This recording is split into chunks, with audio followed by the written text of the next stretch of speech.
गुजार सदर के तारक रामाराव ने कहा कि गुज़श्ता 6 साल के दौरान हैदराबाद में लॉ एंड ऑर्डर की सूरत हाल काफ़ी कंट्रोल में है। शहर में जुआ खेलने के क्लब नहीं है, देसी शराब गुड़म्बे की बदबू नहीं है, कोई बम धमाका नहीं, कोई फसाद नहीं, कोई कर्फ्यू नहीं, कोई गुंडागर्दी नहीं है। उन्होंने कहा कि वज़ीर आला के चंद्रशेखर राव की काबिल क़यादत और गुज़श्ता 6 वर्षों के दौरान मुस्तहकम हुकूमत के नतीजे में शहर में बड़े पैमाने पर सरमायाकारी को राग़िब किया गया है। उन्होंने आवाम से ख्वाहिश की कि वो जीएचएमसी के इंतखाबात में टीआरएस को एक और मौका दें ताकि मजीद प्रोग्रामों पर अमल किया जाए और शहरी इंफ्रास्ट्रक्चर को बेहतर बनाया जाए। केटीआर ने वाज़ेह किया कि जीएचएमसी इलेक्शन के लिए टीआरएस से एमआईएम या किसी दूसरी पार्टी से इत्तेहाद नहीं है। टीआरएस पार्टी तेलंगाना अवाम की ए टीम है, किसी भी पार्टी की बी टीम नहीं है। मेयर के ओहदे पर टीआरएस का कब्जा होगा। हम तेलंगाना आवाम के ए टीम हैं। तेलंगाना आवाम के साथ हमारी जिंदगी जुड़ी है। हम किसी के अंडर नहीं काम करते हैं। लास्ट 150 सीट में लड़ेंगे और मैं ये तो जरूर मानूंगा। और इस बार पिछली बार जो है बल्दिया में हमने 5 सीट जीता था ओल्ड सिटी से। मैं इस बार पक्का दावे के साथ कह सकता हूँ 10 से 12 सीट जीतेंगे और वहाँ हराएंगे मजलिस को। मैं ये भी बोल रहा हूँ, हमारी कोई किसी के साथ ऐसी दोस्ती नहीं है। వాళ్ళే మా పాలసీ సపోర్ట్ చేస్తే చేస్తారు కావచ్చు, గవర్నమెంట్ పాలసీ నచ్చితే చేస్తారు। ఇప్పుడు మేము కూడా అప్పుడప్పుడు బీజేపీ గవర్నమెంట్ ఢిల్లీలో ఉన్నప్పుడు మంచి పాలసీ ఉంటే సపోర్ట్ చేసినాం, జీఎస్టీ అంటే చేసినాం। కాబట్టి దాన్ని ఫ్రెండ్షిప్ అనుకొని దాన్ని ఎవరో విపరీతార్థాలు చేసి ఇంకొక ఆయన అంటాడు మజ్లిస్కు మేయర్ ఇస్తారట। ఎందుకు ఇస్తే మాకేమైనా పిచ్చిలేసిందా? మేము 99 సీట్లు గెలిచి బ్రహ్మాండంగా మేము మేయర్ స్థానంలో మేమున్నాము। 100 సీట్లు ఉన్న వాళ్ళు మేయర్ అవుతారు। కానీ పక్కాగా చెప్తా ఉన్నా మళ్ళొకసారి ఈ వేదిక ద్వారా, మళ్ళీ డిసెంబర్ 4 నాడు కూడా టీఆర్ఎస్ పార్టీకి సంబంధించిన ఒక మహిళా అభ్యర్థి మేయర్ అవుతారు, బల్దియా పీఠం మీద కూర్చుంటారు। మజిలిస్తో లేదు, ఎవరితో మాకు పొత్తు లేదు। ఈ 6 ఏళ్లలో కేంద్రం నుంచి వచ్చింది డెవల్యూషన్ ద్వారా చట్టబద్ధంగా రాజ్యాంగబద్ధంగా 1,40,000 కోట్లు రూపాయి కడితే ఆటానే ఇంకొకొస్తే దాన్ని ఇచ్చుడని నువ్వు అంటావా? నువ్వు అనకపోయినా అనటోన కానీ సిగ్గుండాలనా? 1,00,000 కోట్లు ప్రకటిస్తాం హైదరాబాద్ కానీ చెప్పు, నీ కేంద్ర ప్రభుత్వంలో ఉన్నావు కదా, అది చెప్పరు। Only Hindu Muslim, India Pakistan, Akbar bin Laden ఇంకేదో కొత్త పెట్టింది కదా ఈ మధ్యన। ఈ పిచ్చి మాటలు తప్ప ఒక్క మాట ఏదైనా పనికొచ్చే మాట, హైదరాబాద్ ప్రజలకు పనికొచ్చే ఒక్క మాట చెప్తుండ్రా? అట్లాంటి వాళ్ళు కోటేయాలన్నా? ఏం మొక్కం పెట్టుకుని అడుగుతారు ఓట్లు? तेलंगाना बीजेपी के सदर बंडी संजय ने इस यकीन का इजहार किया कि ग्रेटर हैदराबाद म्युनिसिपल कॉरपोरेशन इंतखाबात में मेयर का ओहदा बीजेपी हासिल करेगी। उन्होंने कहा कि जो इल्जाम बीजेपी पर सैलाब मुतासरीन में इमदाद को रोकने का हुक्मरान जमात टीआरएस लगा रही है वो झूठ पर मबनी है। उन्होंने इल्जाम लगाया कि उनकी फर्जी दस्तखत से इस सिलसिले में मकतूब जारी किया गया है।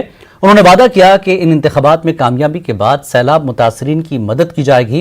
मुतासरीन का जितना नुकसान हुआ है उतने नुकसान की भरपाई बीजेपी करेगी। उन्होंने ये भी वाज़ेह किया कि जीएचएमसी इंतखाबात में जनसेना के साथ कोई मुफाहमत नहीं की जाएगी। నీకు నిజంగా నిజాయితీ ఉంటే నియత ఉంటే నువ్వు నిజంగానే హిందూ అయితే రేపు పక్కారా, రేపు మధ్యాహ్నం 12 గంటలకు నేను భాగ్యలక్ష్మి అమ్మవారి టెంపుల్ దగ్గరకు వస్తా। నువ్వు చేస్తావు ప్రమాణం, నేను చేస్తానా? నేనైతే సిద్ధం। నువ్వు సిద్ధమా చెప్పు, లేకుంటే నువ్వు క్షమాపణ చెప్పాలి। కాంపిటీషన్ నేను ఎఫ్ఐఆర్ బుక్ అయింది, అందుకే ఫస్ట్ రాష్ట్ర ముఖ్యమంత్రి అరెస్ట్ చేయాలి। అరెస్ట్ చేయాలి, ఇంట్రాగేషన్ చేయాలి రాష్ట్ర मुख्यमंत्री। हुक्मरान टीआरएस पार्टी ने जीएचएमसी इंतखाबात के लिए अपनी पहली फहरिस्त का कल रात ऐलान किया है। टीआरएस ने 105 उम्मीदवारों का ऐलान किया है। इस फहरिस्त में डिप्टी मेयर बाबा फसीउद्दीन के बशमूल 16 मुस्लिम उम्मीदवारों के नाम शामिल हैं। टीआरएस के कई उम्मीदवारों ने आज पर्चे नामजदगियां दाखिल की। टीआरएस ने आज दोपहर 20 उम्मीदवारों की लिस्ट जारी की है। मजीद 25 उम्मीदवारों के नामों का ऐलान आज रात होने की उम्मीद है।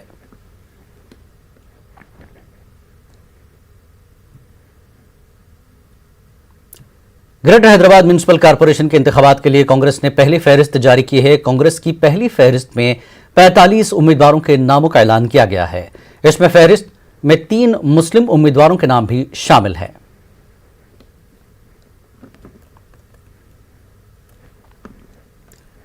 और बीजेपी ने भी जीएचएमसी इलेक्शन के लिए पार्टी उम्मीदवारों का ऐलान किया है। पहली फहरिस्त में 21 उम्मीदवारों के नामों का ऐलान किया है, जिसमें बल्दी हल्का रेन बाजार से मिर्जा अकील आफंदी को टिकट दिया गया है। BJP greater Hyderabad municipal corporation पर कब्जा करने का मंसूबा रखती है।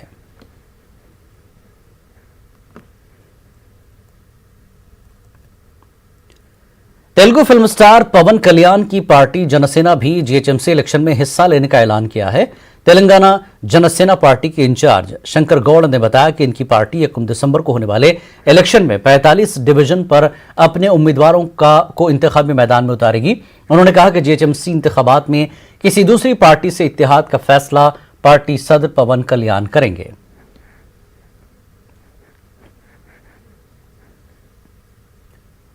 सीपीआई के तेलंगाना सेक्रेटरी चावड़ा वेंकट रेड्डी ने कहा कि इनकी पार्टी आने वाले जीएचएमसी इलेक्शन में हिस्सा लेगी। उन्होंने बताया कि सीपीआई और सीपीएम मिलकर 50 उम्मीदवार इंतखाबी मैदान में उतारेंगे। लेफ्ट पार्टियों का इंतखाबी मंशूर 21 नवंबर को जारी किया जाएगा। उन्होंने दूसरी पार्टियों से इत्तेहाद करने के इम्कान को मुस्तरद कर दिया।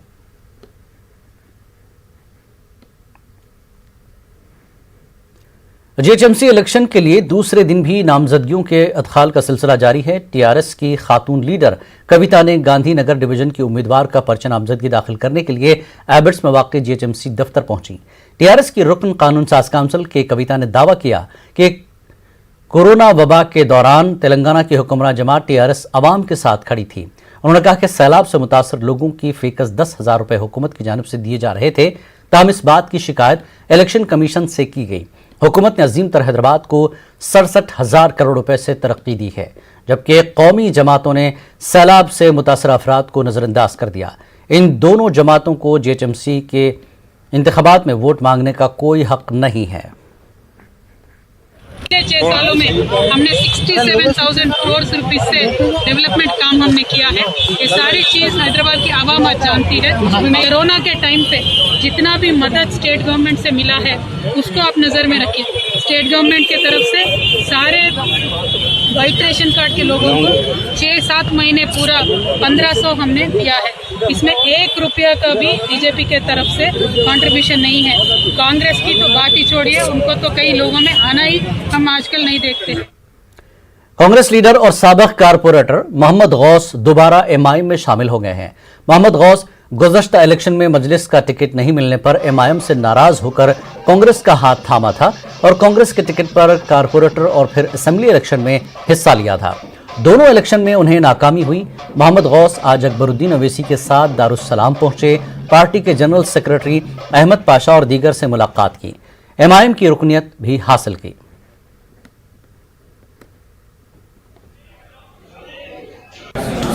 लागे थान अली जनाब अकबरुद्दीन अवैसी साहब के दावत पर सदर साहब से रब्त करके जो है वापस में जैसे ज़्यादा उन्होंने शमूलियत लिया और कोई भी लालूच या कोई डिमांड के ऊपर नहीं है। मैं सदर साहब का और पार्टी के सारे क़ायदीन का पहले जैसा भरोसे से काम कर रहा था करता हूँ। खास बात ये भी है कि वापस आने का क्या मकसद है। मकसद ये है कि सारे कांग्रेस के लोग बीजेपी ज्वाइन करें। मैं अपनी पार्टी में वापस अपनी पार्टी में वापस जब बीजेपी ज्वाइन करें, हमारा झगड़ा बीजेपी से है, तब अपनी पार्टी में अगर मैं माजी में भी अगर कुछ गलत बातें हुई हैं उससे मैं माफ़ी चाहता हूँ। शुक्रिया। और आइए आज जीएचएमसी की क्या सरगर्मियां रही। अनीसुर रहमान हमारे नुमाइंदे हैदराबाद में इस वक्त कदीम शहर इलाके चारमीनार के पास मौजूद हैं। अनीसुर रहमान, जिस तरह से आज बड़ी तब्दीलियां देखने को मिली, टीआरएस का बयान, केटीआर का बयान ले ले या फिर मोहम्मद गौस का जो बयान है कांग्रेस से वो शामिल हुए, दल बदली तो चल ही रही है, लेकिन हम टीआरएस के बयान को अगर देखें कि ओल्ड सिटी में 5 उनके कारपोरेटर्स हैं और मजीद वो चाहते हैं, इत्तेहाद नहीं है एमआईएम से, एक बड़ी तब्दीली देखने को मिल रही है, क्या कहेंगे? देखिए जिलानी, काफ़ी प्रेशर है टीआरएस पर मजलिस से अपनी गैर मुतालिकी का इजहार करना, चूँकि जिस तरह कहा जा रहा है कि इस बार बीजेपी जो है मुख्तलिफ अंदाज में जीएचएमसी के इलेक्शन लड़ेगी, खासतौर पर जो दुबाक ज़मीनी इंतखाब का जिस तरह का नतीजा है, उसके बाद यही कहा जा रहा है कि बीजेपी को जो है वो लाइट नहीं लिया जा सकता, काफ़ी ताकत से बीजेपी मुजाहरा करेगी। तो आज उन्होंने जो है 2-3 बार अपने प्रेस कॉन्फ्रेंस में जब वो बयान दे रहे थे 2-3 बार ये कहने की कोशिश की कि मजलिस से उनका कोई ताल्लुक़ नहीं है, मजलिस से वो बहुत जो है शिद्दत के साथ मुकाबला करेंगे। इससे पहले जो है 4-5 जो है हलकों पर वो बहुत ही कम वोटों से हारे थे। इस बार उनका मुजाहरा बहुत ही अच्छा रहेगा, उन्होंने ऐसा कहा। उसके अलावा जो मोहम्मद गौस की जो है MIM में जो शमूलियत, कल हमने देखा कि कांग्रेस की जो से ताल्लुक़ रखने वाली जो मेयर थी साबिक़ा मेयर, उन्होंने बीजेपी में शमूलियत अख्तियार की और आज मोहम्मद गौस साहब ने मजलिस में दोबारा वापसी की। तो कुल मिलाकर इस तरह से ये हालात जो है रवा दवा हैं। कल आखिरी तारीख़ है पर्चा नामज़दगी दाखिल करने की उम्मीदवारों को। कल समझा जा रहा है कि काफ़ी जो है एक्शन होगा यहाँ पर, सियासी जो हालात हैं उसमें काफ़ी एक्शन देखने को मिलेगा। कल जो है तमाम पार्टियाँ जो है अपने उम्मीदवारों का ऐलान कर देंगी। तो उसके बाद जो नाराज़ कायदीन हैं और समझा जा रहा है कि वो भी दल बदल करते हुए दूसरे पार्टियों को जाएंगे।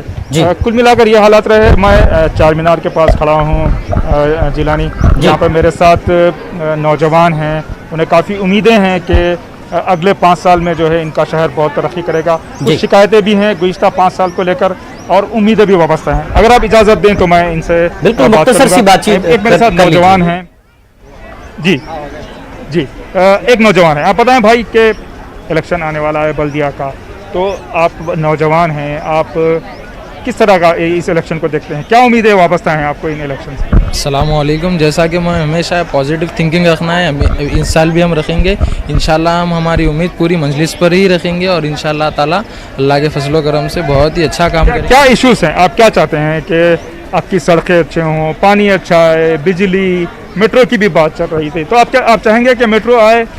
जी हाँ, ओल्ड सिटी में तो आना चाहिए। न्यू सिटी में तो अल्हम्दुलिल्लाह आ गई है अल्लाह के फजलो करम से, और हम हमारी ओल्ड सिटी में भी उम्मीद रखते हैं हमारे KCR साहब से। और जो ये रोड्स का जो डेवलपमेंट है, ये डेवलपमेंट ओल्ड सिटी में नहीं आ रहा है। हम अपील करते हैं TRS से और MIM से कि जल्द से जल्द हमारे एरिया में भी डेवलपमेंट लाइए। जैसा कि आप लोग सिटी में जैसा लाते हैं, हम भी हमारी ओल्ड सिटी को हम सिटी के जैसा देखना चाहते हैं। हमारा ड्रीम है, ये हमारी ख्वाहिश है। और 2 नौजवान हैं मेरे साथ, मैं उनसे बात करना चाहूँगा। आप बताएं क्या उम्मीदें वापस कर रखे हैं? अभी हम लोग खैरताबाद से चार मीनार आ रहे थे, हमें पूरे जो है 8 किलोमीटर तय करने में 45 मिनट लग गए। तो आप क्या चाहते हैं? क्या हाईटेक सिटी, इतना जो आलमी तौर पर मशहूर शहर, 8 किलोमीटर का फासला 40 मिनट में, आप क्या किस तरह देखते हैं इसको? पहले तो मैं न्यूज़ 18 चैनल और अनीस साहब आपका शुक्रिया अदा करता हूं जो आपके चैनल पे मुझे बोलने का मौका दिया गया है। एक मौजूदा दौर में हिंदुस्तान के जो हालात है, बीजेपी जहां पे भी सरगर्म है, यानी मोदी हुकूमत और अमित शाह की पॉलिसियों के तहत जो हिंदुस्तान में जो ये GHMC का इलेक्शन है, आप इस पे बात कीजिए। जो लोकल इश्यूज हैं उन पे उस पर बात कीजिए। बेहतर है। देखिए, लोकल इश्यूज़ के बारे में अगर आप बात करना चाहते हैं तो मैं लोकल यहाँ पे खिलवत का रहने वाला हूँ। 120 साल कदीम हम लोग 4 नस्लें ख़त्म हो गई, लेकिन मजलिस इत्तेहादुल मुस्लिमीन एक ज़माने से लोग बोलते हैं कि 60 साल से यहाँ पे ये नहीं हुआ वो नहीं हुआ। लेकिन आप देखें यहाँ पे निज़ाम के दौरे हुकूमत में जो डेवलपमेंट किया गया था, या मोरी की लाइन थी, इतना बड़ा फ्लड आने के बाद एक रात में बारिश होती है तो सुबह पूरा पानी चला जाता है। लेकिन जो नाले भर गए थे, वो नाले यानी बारिश, ये कुदरती कहर जो था, वो कहर को कुदरत के अलावा कोई रोक सकता है ना, तो उस पर कंट्रोल किया जा सकता है। उसके बावजूद भी अकबरुद्दीन अवैसी और असदुद्दीन अवैसी जो हैदराबाद के यहाँ के जो लीडर है, जो अपने आप को मुसलमान के नेता बताते हैं, ये लोग आधी रात को यानी 3 से 3:30 बजे रात को अकबरुद्दीन अवैसी और असदुद्दीन अवैसी जो है लेकिन उस्मानपुरा का जो तालाब था वो भी वहाँ पर अभी तक पानी है, लोग अभी तक जो है वहाँ पर परेशान हैं। आप उसको किस तरह देखते हैं? वहाँ पर कोई लीडर नहीं है क्या, ये कहा जाता है? उस्मानपुरा का जो तालाब, उस्मान नगर है सब, वो उस्मान नगर शाहीन नगर के करीब जो इलाका है, वहाँ पे तेलुगु TRS की जो है ना सबिता इंद्रा रेड्डी मैडम, जो ऑलरेडी होम मिनिस्टर रह चुकी है, अभी एजुकेशन मिनिस्टर भी है रूलिंग गवर्नमेंट में, वो उस एरिया के MLA है। उनका एक बयान हमने आवाम से सुना था, सोशल मीडिया पे वायरल भी हुआ था, कि वो कह रही है कि वो FTL लैंड है और गवर्नमेंट लैंड है। जब गवर्नमेंट को रजिस्ट्रेशन के लिए, लेकिन मेरा सवाल ये है कि आपने अभी जिन पार्टी के आपके नुमाइंदों की बात की, वो लोग वहाँ क्यों नहीं है? काफ़ी शिकायतें हैं वहाँ के लोगों को कि ये लोग वहाँ पर नहीं है, जबकि वहाँ जो लोकल बल्दिया है वहाँ पर पार्टी का MIM की पार्टी का कब्जा है? देखिए, आप KTR का कल जो बयान आया है और आपने छोटी सी बाइट में ये कह दिया है कि मजलिस इत्तेहादुल मुस्लिमीन से हमारा कोई गठजोड़ नहीं है और हम सेपरेट प्राइवेट लड़ रहे हैं और इनसे कोई ताल्लुक नहीं है। तो इससे हमें अंदेशा ये होता है कि असदुद्दीन अवैसी या अकबरुद्दीन अवैसी दोनों ने भी KTR से नुमाइंदगी की थी और कहा था कि उस्मान नगर के तालाब का आपका रूलिंग MLA है, उसका काम किया जाए। तो हो सकता है उसकी नाराजगी भी हो कि आप बोल रहे हो कि मजलिस से हमारा कोई साथ नहीं है, लेकिन बीजेपी के बढ़ते हुए इकदाम को देखते हुए KTR का ये जो बयान है, मुस्लिम वोट एक जगह हो रहे हैं, बीजेपी के वोट एक जगह हो रहे हैं, उससे आप ये अंदाजा करें उस्मान नगर और एक गलतफहमी दूर करें। सोशल मीडिया पे लाखों वीडियो मौजूद है, वहां पे अहमद कसादी मजलिस इत्तेहादुल मुस्लिमीन के तमाम कारपोरेटर्स काउंसलर्स वहां पर है, तो वो काउंसलर्स डेली दिन रात उस इलाके में किश्तियां छोड़ के लोगों को सेव किए हैं और दिन रात काम किए हैं। अभी भी शुक्रिया साहब। एक और हमारे साथ साहब हैं। आप बताएं साहब, जो गुज़िश्ता दिनों हालात देखने को मिले, सैलाब आया, काफ़ी मुतासिर हुए लोग, तो आप इसको किस तरह देखते हैं? क्या इस तरह की सूरत हाल से निपटने के लिए आप क्या समझते हैं? GHMC को किस तरह इक्विप होना चाहिए? किस तरह की GHMC के जो है अवामी नुमाइंदे चाहते हैं? मैं न्यूज़ 18 के व्यूवर्स को पहले तो ये बता दूं कि जो हालात हुए, जो कोरोना पेंडेमिक हो या ये जो सैलाब है, ये कुदरती मामला है और अचानक जो बारिश हुई, बारिश इतनी नहीं हुई कि जो तूफ़ानी टाइप में हो, जो तुग़यानी टाइप में हो, उतनी बारिश नहीं हुई। लेकिन जो इनकरेजमेंट करके जो लैंड्स के ऊपर, जहाँ पे FTL लैंड है, जहाँ पे तालाब है, वहाँ पर जो घर बनाया गया, वहाँ जो पानी रुक गया, पानी रुकने से जब बलापुर के तालाब को तोड़ा गया तो वो जो पानी बाबा नगर में आया या अलजुबेल में आप क्या चाहते हैं, किस तरह के इक़दाम करें कि आगे ऐसी सूरत हाल ना पैदा हो, आवाम को मुश्किलात का सामना ना करना पड़े? पहले तो मैं इसमें गवर्नमेंट को ये रिक्वेस्ट करूंगा कि जो FTL लैंड्स है या इरिगेशन लैंड्स है, उनके ऊपर रजिस्ट्री बैन करें, पहला पॉइंट। क्योंकि जब तक रजिस्ट्री नहीं होगी वहाँ पे कोई रियल एस्टेट वेंचर नहीं बनेगा, जब वेंचर नहीं बनेगा तो कोई यहाँ पे घर नहीं बनेगा, तो रास्ते पानी के लिए खुले रहेंगे। पानी को रास्ता चाहिए जाने का, जब पानी को रास्ता ही नहीं मिलेगा, अब आप बात पूछ रहे थे उस्मान नगर की, उस्मान नगर को कोई वे नहीं है जाने का। अगर उस्मान नगर के पानी को रिलीज करना है तो फिर से बाबा नगर या बालापुर को टारगेट करना है। ये भी कहा जा रहा है कि मेट्रो जो है वो या तो नहीं आई या उसको आने से रोका गया, ये भी एक तरह का इल्जाम है। आप इसको किस तरह देखते हैं? यहाँ पे छोटा सा प्रॉब्लम क्या है, अगर हम चाहते हैं कि मेरा भी घर अगर इनकॉर्पोरेशन में आता है या रोड वाइंडिंग में आता है तो मैं कोर्ट को चले जाता हूँ, कोर्ट को जाके वो केस को 5 साल खींचता हूँ। अभी बात ले लीजिए फतेह दरवाजे की, फतेह दरवाजे का तकरीबन रोड वाइंडिंग हो गई, लेकिन कुछ घर है जो रोड वाइंडिंग नहीं हुए क्योंकि वो केस अभी भी कोर्ट में है, वो लोग रिलीफ नहीं दे रहे हैं, कंसेंट। आपका मतलब है कि गुज़िश्ता जो 5 साल के क्या जो मियाद थी उसमें बहुत अच्छा काम हुआ था? जी, काम अल्हम्दुलिल्लाह देखिए 70% 30% आप इसको बता सकते हैं, क्योंकि कोशिश करना कॉर्पोरेटर का काम है और MLA का काम है और गवर्नमेंट का काम है। अब पब्लिक कोर्ट को चले जाएगी बार बार। अब मजाक ऐसा हो गया कि कोई भी उठा पिटीशन डाल रहा है। अनीसुर रहमान का इलेक्शन है, आवाम ये देखे कि उनके मसाइल हल हुए कि नहीं हुए पिछले 5 साल में, ये बहुत अहम है। लेकिन एक तरफ जिस तरह से दल बदली हो रही है, वोट को एक अलग अलग नजरिए से देखने की कोशिश हो रही है, ये ना हो आवाम अपने कामों को देखे, अपने इलाके के काम। बहुत बहुत शुक्रिया अनीसुर रहमान इस गुफ्तगू का और आपकी इसे जानकारी देने का। यहां लेंगे एक छोटा सा ब्रेक के बाद रुख करेंगे आंध्र की खबरों का।